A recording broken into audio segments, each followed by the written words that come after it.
의원님 질의해 주시기 바랍니다. 네, 일괄 답변 부탁드리겠습니다. 저도 추경이 시기도 많이 늦었고 규모도 많이 부족하다고 생각한다는 점을 먼저 말씀드리고요. 예비비 관련해서 아까 박홍근 의원님께 질의, 다른 의원님 질의하셨습니다만은 예비비 내역에 대해서 이번 논의 과정에서 기재부가 적극적으로 그 내역을 좀 제출을 해서 국회의 동의를 적극적으로 좀 구하시길 바랍니다. 좀 그렇지 않으면은 아무리 예산 수익이 예상된다 하더라도 삭감이 불가피하다라는 의견을 먼저 말씀을 드립니다. 1차관님, 예. 그 세입 경정 관련해서 여쭙겠습니다. 질의하겠습니다. 지난 2월 기재위 회의에서 제가 이제 세입 경정 추경 편성할 때 해야 된다 지적을 했을 때 차관께서 이제 하방 위험이 커진 것은 알고 있는데 데이터가 워낙 없는 게 고민이다 이렇게 말씀하셨어요. 네. 근데 2월 달까지 이제 국세 수입 현황 나왔는데 총 국세 진도율이 15.9%로 지난해 2월은 물론이고 최근 5월 동안의 2월 달 진도율보다 낮습니다. 근데 또한 지난해 예산 편성 당시에는 실질 GDP 성장률 전망치가 2.2%였는데 지금은 아시다시피 1%대 성장률이 전망되는 상황입니다. 그래서 한국은행은 최근에 이제 1분기 성장률 대에 소폭의 마이너스 성장 가능성도 배제할 수 없다라고 진단을 하고 있고 현대경제연구원도 현 경제 상황을 고려할 때 세입 경쟁은 불가피하다. 그래서 약 8.3조 원 규모의 세입 경쟁이 필요하다고 현대경제연구원도 말한 바 있습니다. 그래서 본 의원은 역시 최소한 10조 원 가량의 세입 경쟁이 필요하다고 일찍이 주장하고 했는데요. 그런데 이번에도 이제 기재부 추경안 제출하면서 세입 경쟁 포함하지 않았습니다. 그런데 12조 원 추경했는데 세입이 10조 원 부족하면 사실 추경의 효과라는 것이 매우 제한적일 수밖에 없다고 생각합니다. 2023년과 2024년의 대규모 세수 부족 상황에서 세입 경쟁을 포함한 추경을 하지 않았는데요. 그때 불용이 기재부 표현은 사실상 불용이라고 표현을 했는데 많이 발생했습니다. 2024년도에 6.1조, 2023년 10.8조 원이 발생했습니다. 근데 이 내용도 내용이지만 내용을 살펴보면은 2023년도에 의료급여와 기초연금 예산 1조 300억, 2024년도에 의료급여와 기초연금에 또 기초생활급여 예산까지 1조 449억 원 불용됐습니다. 모두 취약계층 지원하는 민생 예산입니다. 공교롭게도 대규모 세수 결손이 발생한 두 해에 걸쳐서 큰 폭의 불용이 발생했습니다. 물론 원래 불용률이 높은 사업도 있습니다만 좀 전 이 사업들은 2023년 이전에는 불용이 거의 없었던 사업입니다. 전혀 자연스럽지 않은데요. 자, 의료급여만 보면 2024년 불용액 5천억 원은 전에 쓰지 않던 의료급여 적립액을 끌어다 쓴 결과입니다. 아시다시피 의료급여 적립액은 예산이 부족할 때 진료비 체불이 발생하는 것에 대비하기 위한 것인데요. 그런데 편성된 사업 예산을 다 쓴 것도 아닌데 전에는 사용하지 않던 적립액을 왜 지난해에 사용해서 불용을 만들었을까요? 본 의원 생각은 세수 부족 때문이다 라고 생각합니다. 본 의원은 세입 경쟁을 제대로 했다면 생기지 않았을 불용이라고 생각하는데 여기에 대한 차관님 의견 말씀해 주시고요. 만일 아니라고 말씀하실 경우에는 이 사업들 전부 불용 사유를 의원실로 와서 설명해 주시길 부탁드립니다. 제가 아주 디테일한 부분은 시간이 좀 잠깐만요. 네. 좀 더 추가적으로 더 묻겠습니다. 아까 전에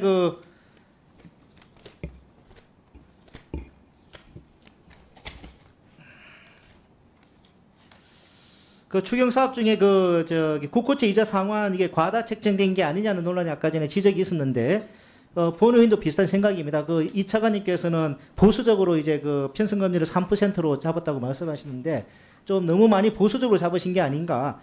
2.67인데 2.8% 정도로 잡을 수도 있지 않았는가 생각이 들고 또 기간의 문제 아까 지적이 되지 않았는데 8개월 상장으로 잡으셨는데 지금 사실 현실적으로는 6개월 정도로 잡을 수밖에 없는 상황인 것 같습니다. 그렇게 되면은 한 500억 정도 계산을 해보면은 좀 이렇게 세이브가 될 수, 삭감이 될 수가 있는데 본인은 이걸 갖다가 이번 추경에 복권기금 사업으로 청년 대학생 소액금을 지원하는 사업이 있습니다.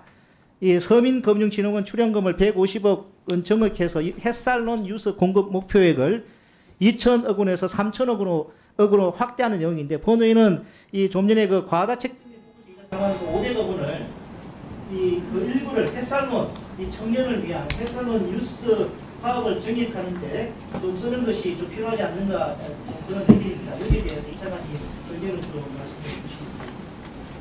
그 세입 경정 관련해서 뭐 정부가 계속 세입 뭐 대규모 세입 결손이 발생했기 때문에 뭐 드릴 말씀은 없습니다만 아까 의원님께서 언급하신 현대경주원 경제연구원의 예측대로 만약에 10조 원 이내라고 하면은 저희 세수가 전체적으로 한 400조 되기 때문에 전체 한 2% 되는 범위입니다. 그 정도는 저희 충분히 오차 범위라고 생각을 하고 굳이 세입 경정 안 해도 된다고 생각을 하고요. 다만 이제 아까 김영환 의원에 포함해서 말씀드렸다시피 지금 의원님 걱정하시는 것처럼 저희 뭐 법인세 실적도 뭐 저희 전망치보다 좀 낮은 부분도 사실이고 더더욱 걱정은 이제 하반기에 어떤 그 관세 뭐 충격이 있을지 모르기 때문에 그 부분은 저희가 지금 단계에서 얼마를 경정을 해야 될지 경정이 필요한지 아닌지 한 달하고 얼마를 해야 될지 모른다는 말씀이지 정부가 앞으로 절대로 세액 경정을 뭐 못하겠다 안 하겠다라는 취지는 아니라는 거 우선은 말씀드리겠습니다. 그리고 아까 말씀 의료급 부분 제가 정확히는 모르겠대 그 부분은 저희 의원실에 가서 별도로 설명을 드리도록 하겠습니다. 그 법적 의무 지출과 관련돼 있는 부분은 모자라면 저희가 목적 예비비로도 지원을 해야 될 사항인데 세수가 부족하다고 저희가 법정 의무 지출을 마음대로 조정하거나 그럴 수 없다는 말씀을 드리고요. 국고채 이자와 관련해서는 금리와 관련된 부분은 어차피 저희가 위로 갈지 밑으로 갈지 모르기 때문에 가급적 보수적으로 편성을 해야 된다는 말씀을 드리고 기간과 관련된 부분은 아주 지금 기술적인 부분입니다. 저희가 국고채 통합 발행이 되고 있기 때문에 3월달, 9월달 발행하는 그 물량하고 연물하고 6월달, 12월달에 발행하는 그 물량에 대해서 저희가 이자를 각각 6개월치 이렇게 지급을 하고 있는데 그건 아주 기술적인 부분인데 그건 따로 설명을 드리겠습니다. 그건 조금 오해가 있는 부분인 것 같고요. 말씀 주신 복권 기금에 이번에 햇살로 내린 부분 그 부분은 국고채 이자 뭐 이런 부분 조정하는 거와 관계없이 필요하다고 한다 그러면 저희들도 잘 검토를 해보겠습니다. 예. 예, 저 차관님, 그 우리나라 자영업자 부채 얼마 정도 되는지 아십니까? 좀 정확한 통계는 가지고 예, 있지 않습니다. 그 지난해 말 기준으로 1,064조 원입니다. 그리고 연체율이 1.7%까지 올라갔는데요. 같은 기간 은행의 연체율은 0.44%니까 상당히 좀 높은 상황입니다. 코로나 때 급증한 부채가 조정되지 않고 계속 증가하다 보니까 올해 이렇게 악화가 됐는데 올해는 더 악화됐을 것 같습니다. 또 지난해 그 자영업자 비중은 20% 밑으로 떨어졌습니다. 63년 통계 작성 이래 처음이라고 합니다. 물론 이제 높은 자영업자 비중은 우리가 함께 풀어야 할 문제지만 지금은 준비 없이 폐업에 내몰리고 있는 상황입니다. 먼저 대내외 그 불확실성이 지속되면서 올해도 내수 시장이 매우 어려운 상황이라는 점인데요. 이처럼 550만 자영업자들이 지금 절체절명의 위기에 빠져 있습니다. 차관님도 심각성에 동의하시죠? 예, 그렇습니다. 자, 근데 이번 추경안 보면 위기의식을 전혀 찾아볼 수가 없습니다. 그 차관님 1조 3,700억 원 규모 그 상생 페이백 사업 이번에 들어가 있죠. 예. 근데 이게 이제 가장 큰 문제점은 저는 집행 시기라고 봅니다. 일단 아직 그 구체적인 시스템 구축도 안 돼 있죠. 그 과거에 한번 했던 사례가 있어서 그렇게 오래 안 걸릴 것으로 알고 있습니다. 근데 제가 여신금융협회 한번 좀 확인을 해봤습니다. 뭐 아직 뭐 불확실하긴 하지만 올해 8월 사용 금액에 대해서 9월에나 집행이 될 것으로 예상이 된다고 여신금융협회가 이야기를 해요. 네. 혹시 알고 계십니까? 제가 그 상황 정확히는 잘 파악 못하고. 자, 그럼 이 여신금융협회 회신에 의하면은 올해 3분기 다 끝날 때쯤이 돼야 집행이 가능하다는 겁니다. 이 내수 심리가 차갑게 식어가고 있는데 이렇게 되면 곤란하지 않겠습니까? 한번 그 의원님 지적하신 부분 한번 챙겨보도록 하겠습니다. 예, 좀 신속하게 집행이 될 수 있도록 좀 챙겨주시길 바랍니다. 예, 차관님, 그 지난해 말 아까 다른 의원님도 말씀하신 비상계엄 등으로 인해 가지고 지난해 말 이 비상계엄으로 전년 동기 대비 50% 이상 그 매출 감소 겪은 자영업자들이 있습니다.